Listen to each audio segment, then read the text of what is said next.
বিসমিল্লাহির রহমানির রহিম। প্রিয় সাংবাদিক বৃন্দ, আসসালামু আলাইকুম। শুভ অপরাহ্ন। র্যাব-3 এর পক্ষ হতে আমি আপনাদের সকলকে জানাচ্ছি আজকের মিডিয়া ব্রিফিং এ সুস্বাগতম।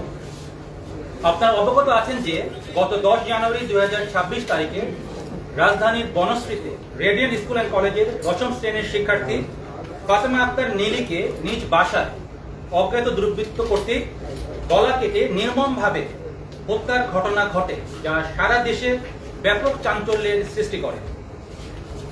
ঘটনার রহস্য উদ্ঘাটন ও হত্যাকাণ্ডের সাথে জড়িতদের গ্রেফতারের জন্য র্যাব তাৎক্ষণিকভাবে গোয়েন্দা তৎপরতা শুরু করে।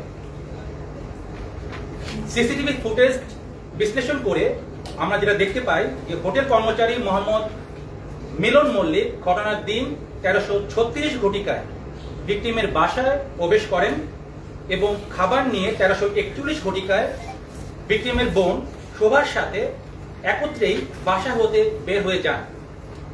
পরবর্তীতে ভিকটিমের বোন মোসাম্মদ শোভা তিনি পার্শ্ববর্তী একটি জিমে 1342 ঘটিকা হতে 1545 ঘটিকা পর্যন্ত উক্ত জিমে অবস্থান করেন এবং উক্ত সময় ধৃত আসামি মোহাম্মদ মিলন মল্লিক পুনরায় দুপুর 1425 ঘটিকায় ভিকটিমের বাসায় প্রবেশ করেন এবং 20 মিনিট যাবৎ উক্ত বাসায় থাকেন এবং 1445 ঘটিকায় তিনি বাসা হতে বের হয়ে আসেন। গোয়েন্দা সূত্র মারফত এবং তথ্য প্রযুক্তির সহায়তায় র্যাব সন্দিগ্ধ পলাতক আসামি মোহাম্মদ মিলন মল্লিককে বাঘেরা এলাকায় নিশ্চিত করেন। পরবর্তীতে র্যাব 3 এবং র্যাব 6 যৌথ আবেদনিক দল কর্তৃক বাগেরহাট জেলার সদর থানাধীন সিংগা এলাকায় অভিযান পরিচালনা করে হোটেল কর্মচারী মিলন মল্লিককে গ্রেফতার করা হয়। প্রাথমিক জিজ্ঞাসাবাদে গ্রেফতারকৃত আসামি মোহাম্মদ মিলন মল্লিক জানায় তিনি ভিকটিমের পিতা হোটেল কর্মচারী হিসেবে তার বিভিন্ন সময় হোটেলের কাজে ভিকটিমের বাসায় আসা যাওয়া করতেন।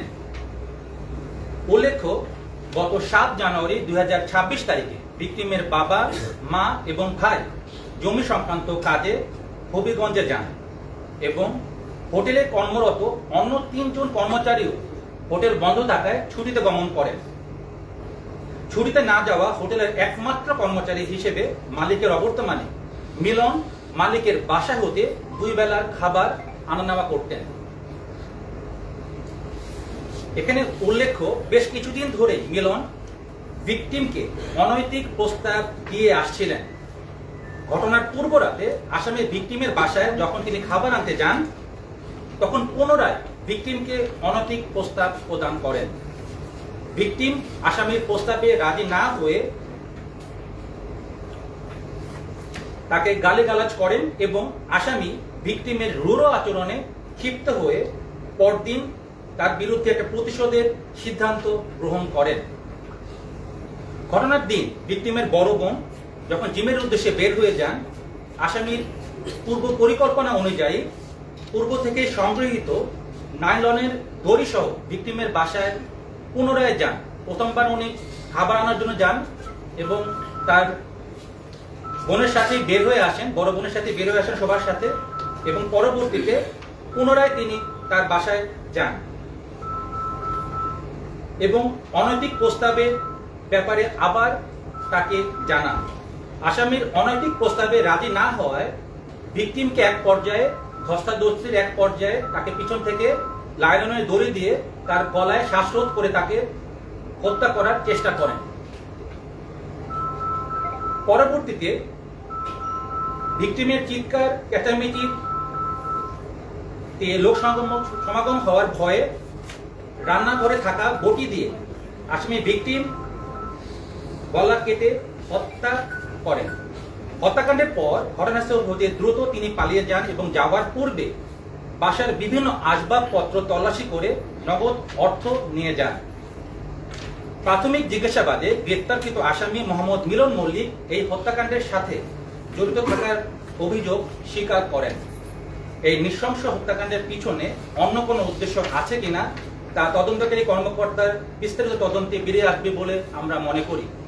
আমরা আসামির সাথে একটা ব্যাগ পাই এবং ব্যাগে অন্যান্য কাপড় চোপড়ের সাথে ওই দিন যেই কাপড়টি উনি ব্যবহার করেছিলেন কালো প্যান্ট এবং নীল গেঞ্জি এবং একটি হুডিতে আমরা পাইনি, বা কালো প্যান্ট এবং একটি নীল গেঞ্জি আমরা আসামির কাছ থেকে উদ্ধার করতে সক্ষম হই।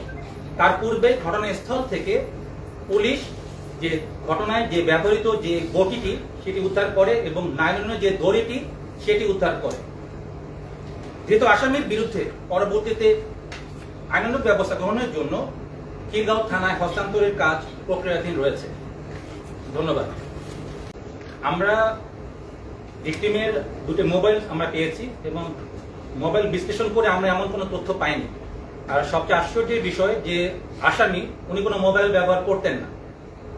বিভিন্ন সময় দেখা গিয়েছে যে বিভিন্ন মানুষের কাছে পার্শ্ববর্তী যারা বিভিন্ন ওনার কর্মচারী রয়েছেন তাদের মোবাইলটা দিয়ে উনি প্রয়োজনীয় কাজ সেরে আবার উনি নর্মাল থাকতেন। ফলে মোবাইল যেহেতু কোনো সংশ্লিষ্ট আমরা পাই নাই, তো আমরা এক পাক্ষিক কথা শুনে আমরা কোনো সিদ্ধান্ত নিতে পারছি না যে আগের থেকে কোনো সম্পর্ক রয়েছে কিনা।